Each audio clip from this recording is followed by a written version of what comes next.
Now, let's discuss Bitcoin and the economics of enough, understanding value, appetite, and money. And we will use the appetite analogy.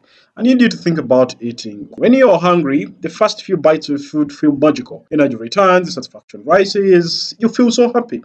But as you keep eating, each extra spoonful gives you less pleasure than the first. Now, economists normally call this the law of diminishing marginal returns. In other words, eventually you reach that point of satiety, the place where more food no longer improves how you feel, and it may actually make you feel sick. Money has a tendency to behave in a much similar manner. When society receives new money, see the first dollars entering a struggling economy, it fuels growth. Businesses grow, people spend a lot, and products move. But as more and more dollars are created or enter into the economy, each additional unit produces less real improvement in terms of people's lives. Price begin to rise faster than wages. People need more money to buy the same meal. The system reaches its monetary point of satiety, or its monetary satiety point. Full, but unsatisfied. I don't know if I'm making sense. So, we have the modern fiat deity. Our current fiat system, which by the way is a diabolic experiment, a terrible experiment, runs on this endless eating logic. Governments issue currencies, they print endlessly, and central banks continue to adjust interest rates to keep the economy.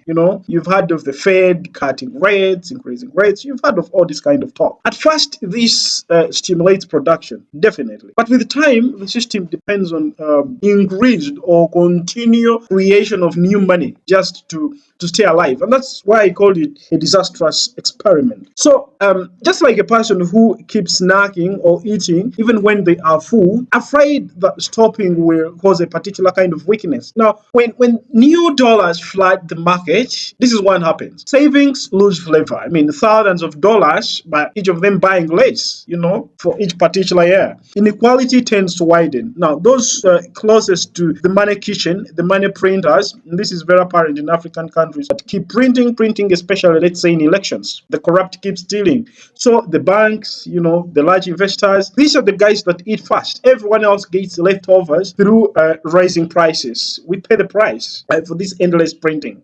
So the fiat meal can never truly satisfy people because value keeps diluting. I've explained this several times. The more we print, the less each bite of the meal has any meaning.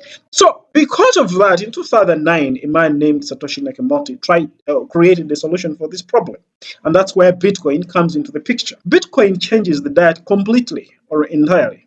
It introduces scarcity. We keep talking about the scarcity of Bitcoin, deciding that only a limited number of full meals can ever be served.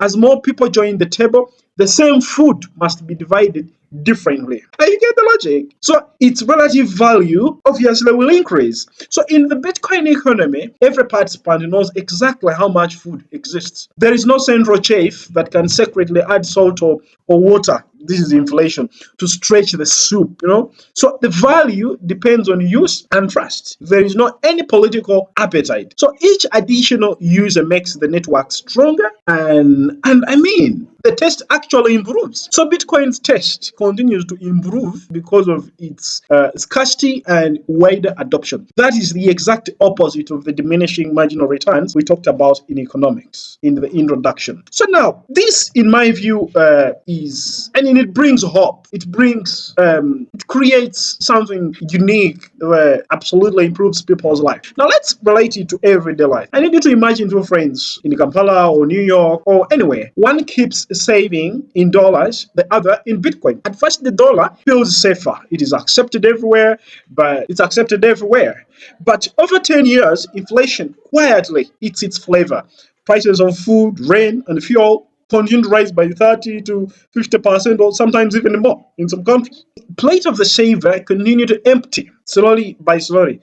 Meanwhile, the Bitcoin holder experiences volatility.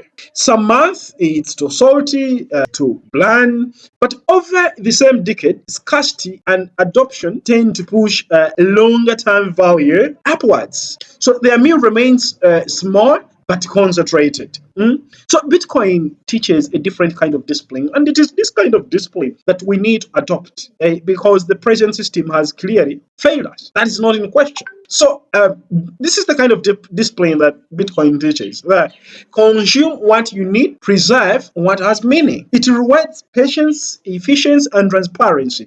These are qualities every single household and business already values. Now, for let's say a Wi-Fi reseller or an owner of a shop, it could mean accepting payments that hold value across borders and years without hidden costs of inflation. So, frankly speaking, this isn't about worshipping Bitcoin. Some people think we worship it. No, it's about rethinking the concept of appetite.